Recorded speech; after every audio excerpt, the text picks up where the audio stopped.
The views and opinions expressed on this program are those of the producers and the individuals appearing on this program and do not necessarily reflect the views and opinions of the staff of the Sun Prairie Media Center, its members or underwriters, the board members of the Media Center Commission, Charter Communications, TDS Telecom, or the staff and elected officials of the City of Sun Prairie.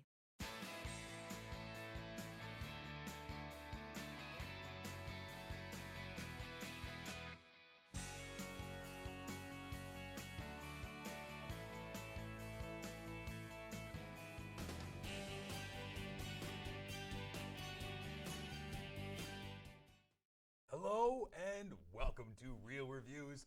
My name is Jamison Rabbit, and the man seated next to me has returned from his long trip to parts unknown. His name is Mike Roth. I knew where I was. Yeah? It wasn't a trip.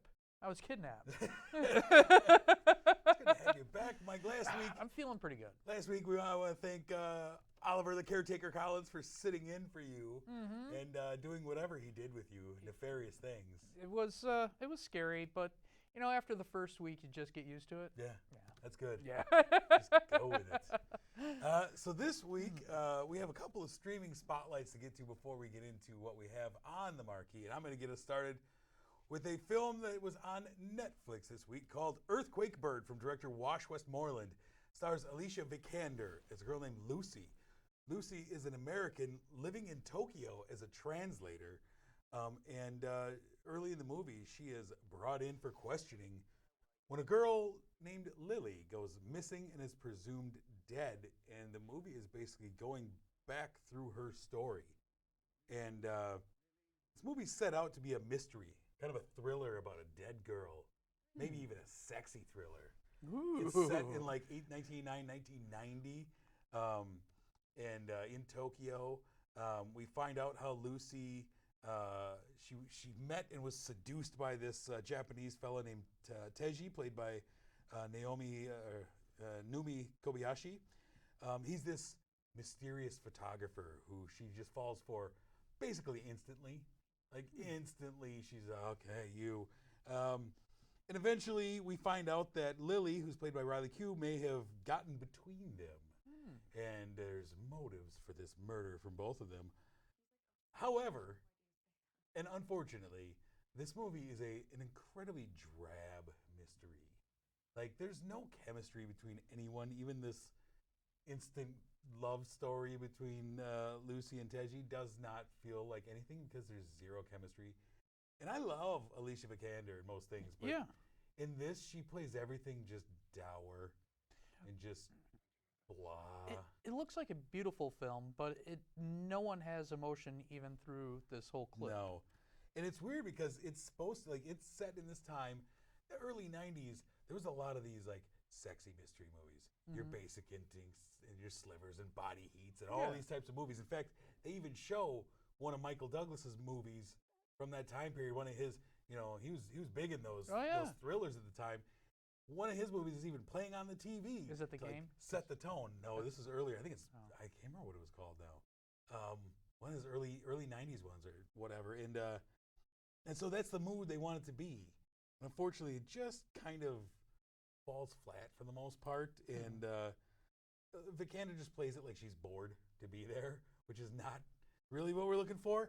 Riley Q, I think, does her best to try and, like, bring something fun and liven up the movie, but unfortunately she's the dead girl, so she's only in it for so much because she's dead.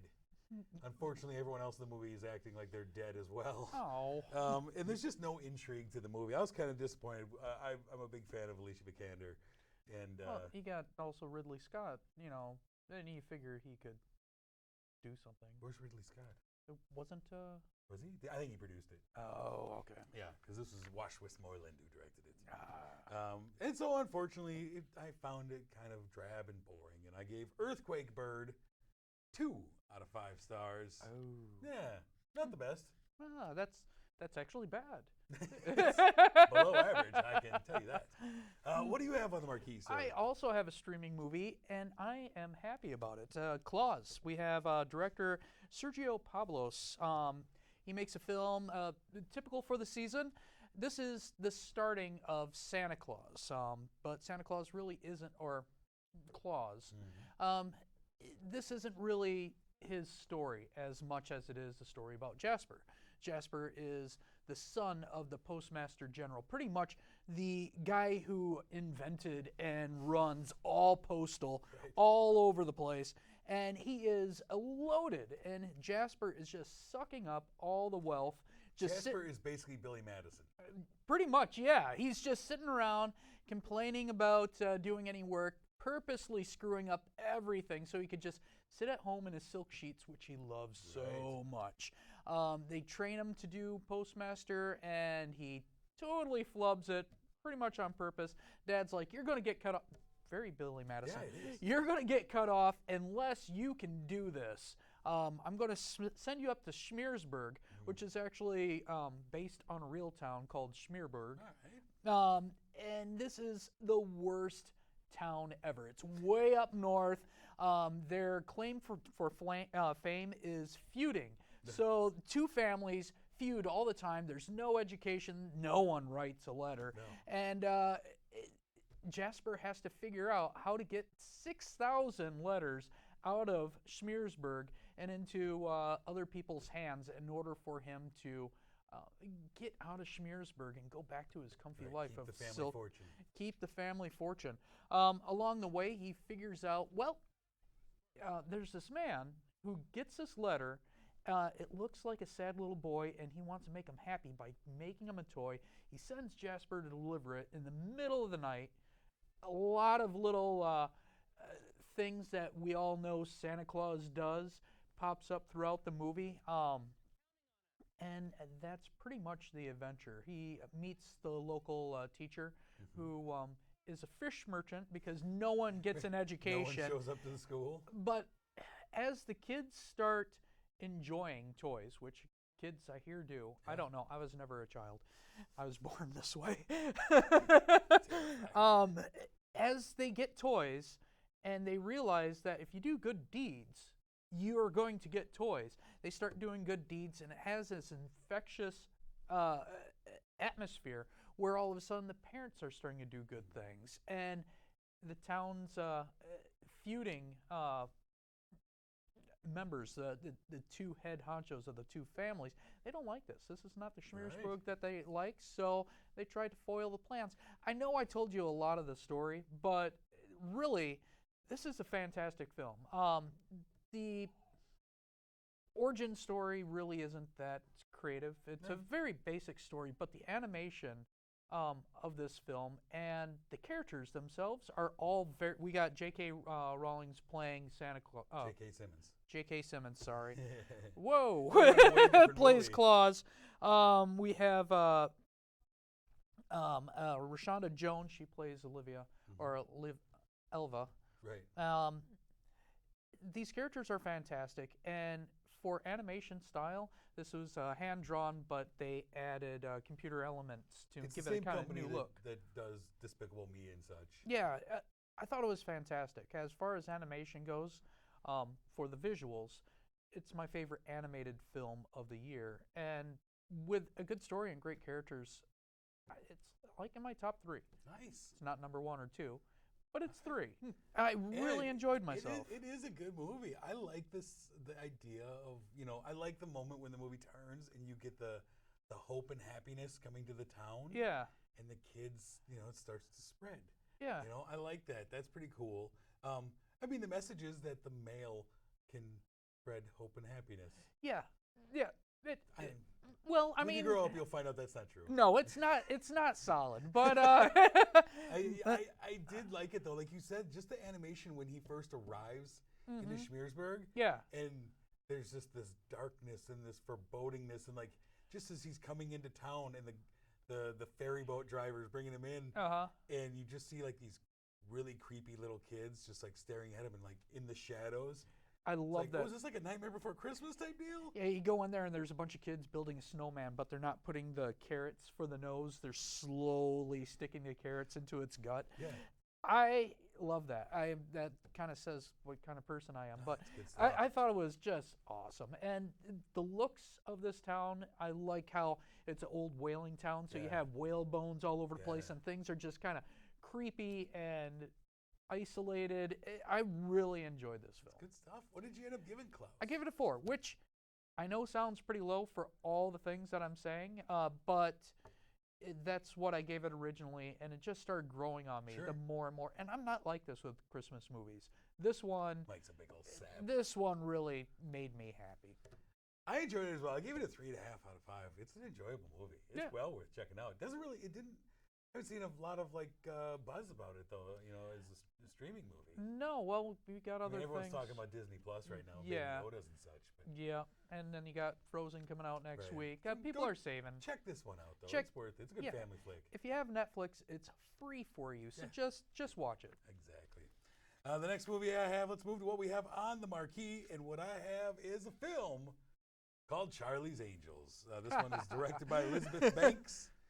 This version of Charlie's Angels lives in the same universe where every other version of Charlie's Angels has existed. So you have the TV series and the two previous films from the early 2000s. It's all canon in this universe. And now this one stars Kristen Stewart as Sabina and Ella Balinska as Jane. They are angels, and they work for a man.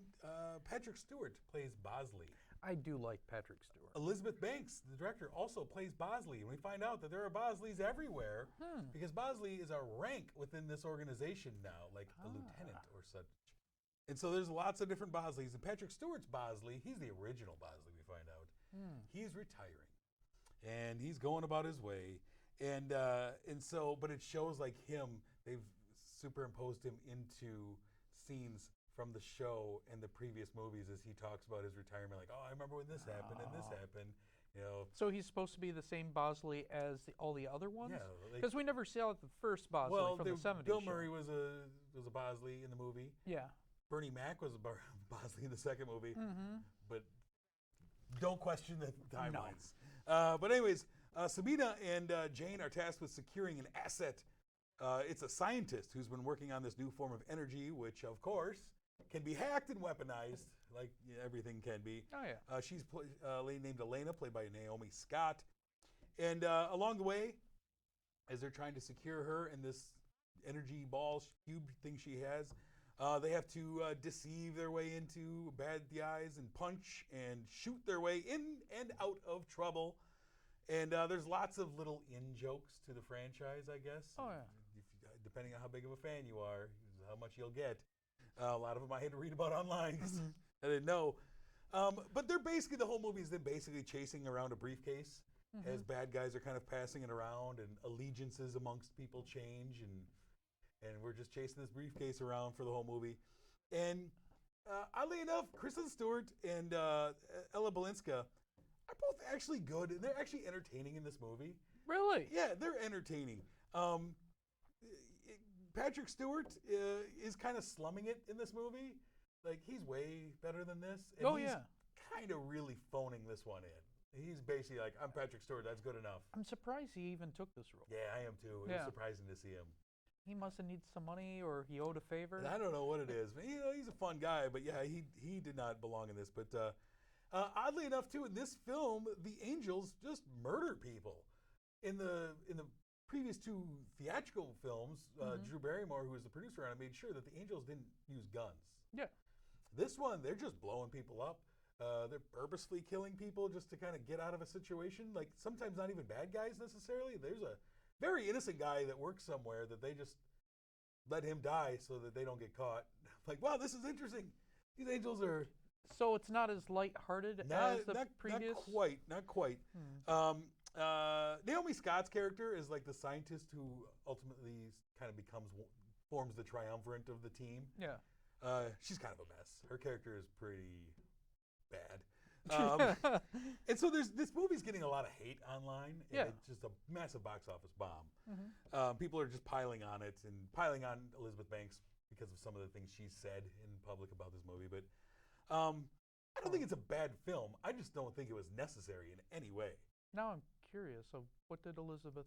Well, she came out and said, because the woman is the film is very female positive. Yeah. And sometimes good, and sometimes I think to the detriment of the film. Like, there's a couple of times where they stop and they have like real quiet interludes where it's basically like very female power and like little girls looking up to them and blah blah, and that's fine, but it like jams the brakes on an action movie. Yeah. To force that, and so she came out and said, said some things that Hollywood doesn't really love, female power movies and such and whatever. And so that's been. If you go on our Facebook page, you'll see a bunch of memes that people have posted about it. I just think there was a lot of uneven flow in parts of this movie.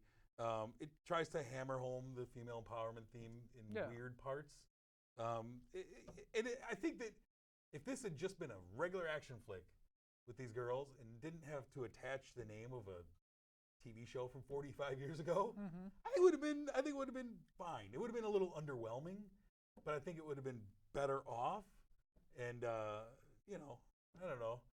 I'm not a huge fan of Charlie's Angels to begin with. Well, no, I didn't like the first but I think two the action movies. is pretty good. And I read that Ella Balinska, who played Jane, she did like all of her stunts in this movie, which is impressive when you see it because she's throwing herself around quite a bit.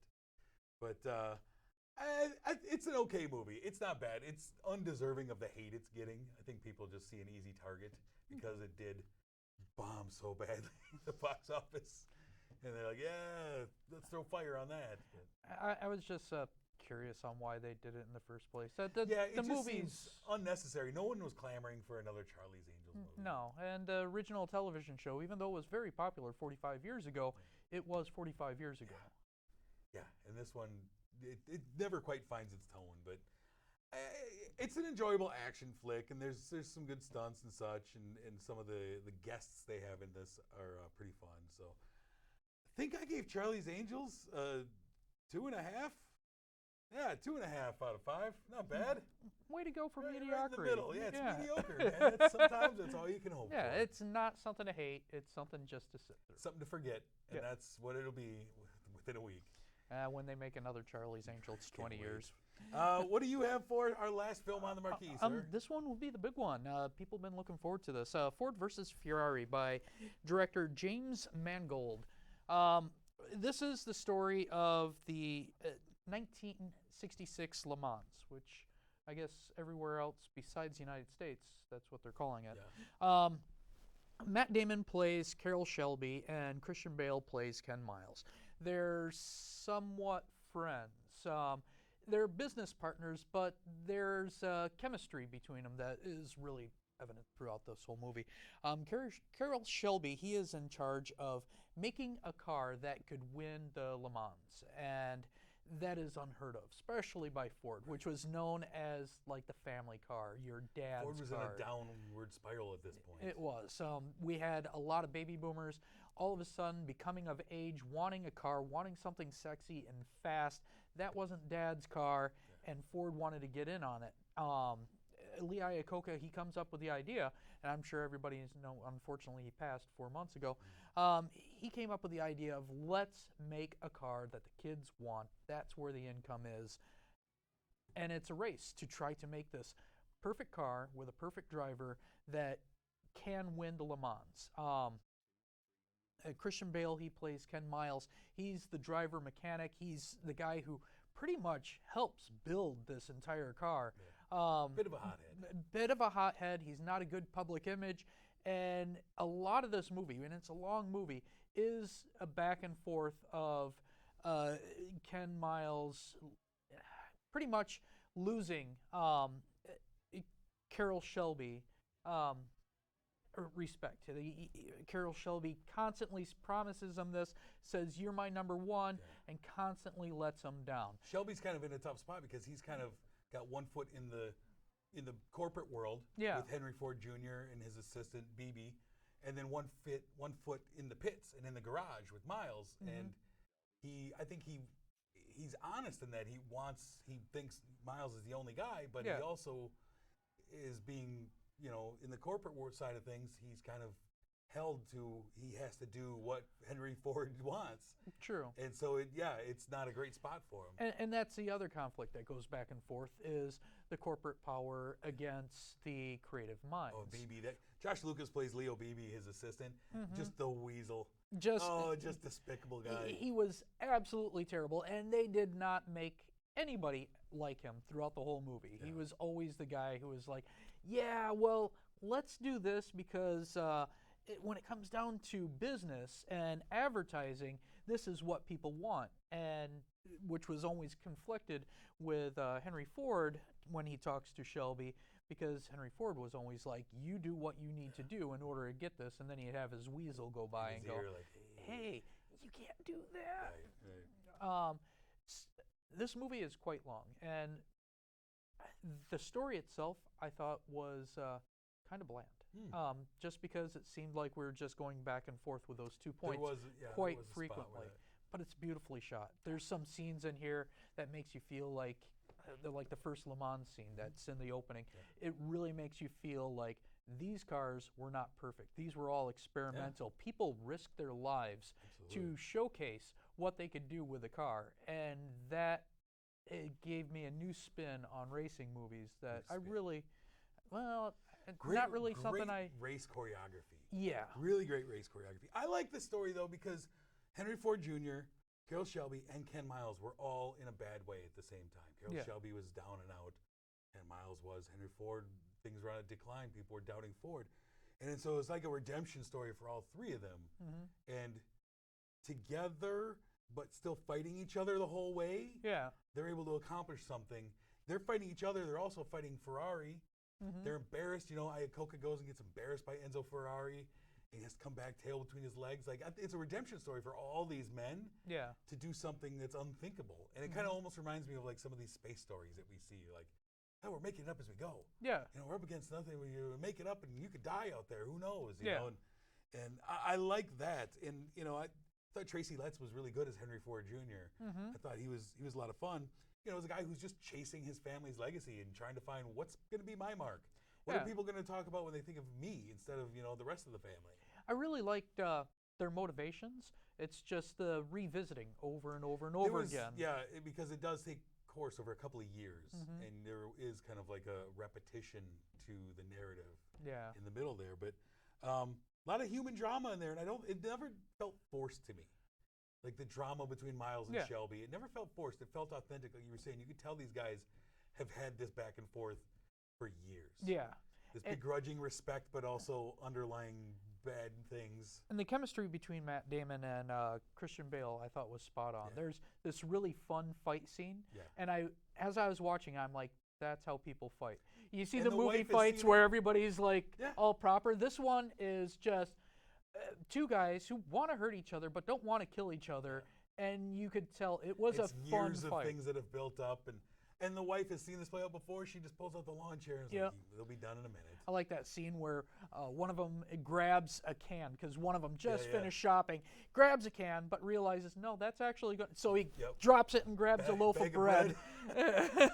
I thought that was pretty good. It's a really enjoyable film. It looks beautiful. Yeah. Really well acted, good cast. Yeah. John Barenthal's in it as Lee Iacocca. I love it every time I see him. I wanted to see more of him in this, actually. Well, I mean, this was a very early Iacocca. Yeah. You know, he would become Lee Iacocca a few years down the line. I'm surprised he didn't stay. Well, I'm not surprised. There was a lot of conflict after the movie between Iacocca and Ford. But and he had people blocking his way. He moved on and did big and better things. What did you give Ford versus Ferrari? I give it a 4. It is a really good movie. It's just, for my taste, the back and forth was getting a little dragged. Sure. I agree. I gave it 4 out of 5. It's a really good film. I've been recommending it to everybody. Yeah. Go check it out. Theater was packed when I went. Yeah, me as well. The last film we have here is our movie, Throwback. We throw back to 1981 to talk about another movie about a race that happens. Directed by Hal Needham, we're talking about the Cannonball Run, the original. Hal Needham was a car guy, and he was making car movies. And he was making car movies with Burt Reynolds at this time period. This was one of 4 that he made with Burt Reynolds. And it's based on his experience running the real Cannonball Run race, which was it's a cross-country race that's illegal and crazy, and entrants are even crazier, and they all have their own plan on how to do it. And Hal Needham actually had the idea of getting the ambulance that Burt Reynolds and Dom DeLuise drive. And the cast is a who's who of 1970s culture. Oh, yeah. Burt Reynolds, Dom DeLuise, Sammy Davis Jr., Dean Martin, Roger Moore, Farrah Fawcett, Terry Bradshaw, Burt Convy, young Jackie Chan, Jamie Farr, Mel Tillis. It's like you look around and it's just Adrienne Barbeau, people of the 70s, as far as the eye can see, sabotaging each other's vehicles. And, you know, you have them with their ambulance, the crazy doctor that they have to have with them, Dom DeLuise with him, the superhero. Yeah. That's his alter ego. I think it's just a fun comedy. I've always enjoyed this movie. Rewatched it. I had a good time with it. I like the second one too. Like these are just, it's dumb comedy. The best part of the Cannonball Run though, before you. Okay. The best part of Cannonball Run is, I believe this is the film that started the let's put the blooper reel in the credits. And that's just one of my favorite things in movies. Every time I see a comedy and they have a blooper reel going through the credits, I'm on board for that. I haven't seen this since I was probably a kid. I've never revisited until recently. I Loved it, really did not like this film. Once the movie ended, I was pretty much happy. I did not see the blooper reels. But I did appreciate some of the chemistry. Like, you get to see Sammy Davis Jr. and Dean Martin, and you get to see Dom DeLuise and Burt Reynolds, and they have great chemistry. But it was just a bunch of dumb jokes. Yeah, it's just a bunch of bits. There's only one that I like, and that was more because it felt more like Zucker Brothers, where Farrah Fawcett's like talking about the tree, and then she ends it with something extremely dark and inappropriate. And then they revisit that joke later where she wants to tell Burt Reynolds, but always gets interrupted. And that's the only bit that I really thought was funny. Everything else, like at the end, where Dom DeLuise did the classic 80s joke where he's like, everybody's angry with him, and he's like, I'm going to just do something cute, and then everybody laughs. Dom DeLuise laugh, I love it.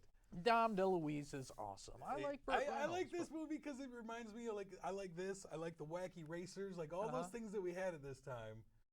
I love like Wacky Racers, man. But of course I haven't watched Wacky Racers in a while. It's good, I still watch it. Yeah? Yeah, kids love it. I did that with Dungeons and Dragons and Thundercats. Sometimes you can't go back. I can't go back. Sometimes you can't go back. Better off just remembering So we have split opinions on the Cannonball Run. Yeah. Hey, go check it for yourself. See if it holds up. Or don't. Or don't. Let's take a quick look ahead, sir, is what is coming out weekend of November 27th. That is Thanksgiving weekend. We're going to have a couple of films playing on the marquee that week. Queen and Slim will be coming out that week. Looking forward to that. Yeah, I really am looking forward to that. It looks good. And then a movie that was on my most anticipated list at the beginning of the year, simply because of the director and the cast, Knives Out will be coming out. I'm very excited for that. Rian Johnson, who is a director who is very polarizing because of his Last Jedi movie. Yeah. But who I like, and you know, it's a great cast and murder mystery. Yeah. I'm all aboard that. I'm hoping this is going to be the murder mystery that actually is good. Yeah, because we don't get many good I ones. hope so as well. Before we leave you, of course, we want to thank our sponsor, the Palace Theater here in Sun Prairie, Marcus Theaters. Thank you for sponsoring this program. This week, there's we're moving into the season where there's just great movies coming out every week. And they're boy, going to be flooded. It's a full house at the Palace, man, and that's great. Everybody grab a dream lounger, sit back, and enjoy the show. And we always appreciate when you guys sponsor this thing. I say this is probably the most stressful time for the employees for the entire year. Wait, so man. just We're building right up to the holidays and Star Wars. Be very patient and be very kind. These people just do it because they love the movies and just love the game. Just Unlike be us, cool. We do it for the money. Next week, sir, we're going to be talking about such films as A Beautiful Day in the Neighborhood. I'm looking forward to it. Frozen 2. And 21 Bridges, which we've been seeing trailers for I think 11 years. Yeah. Finally coming out after several pushbacks. Those are going to be what we're talking about, as well as many other things next week. But until that time, I'm Jamison. I'm Mike Roth. Thanks for watching.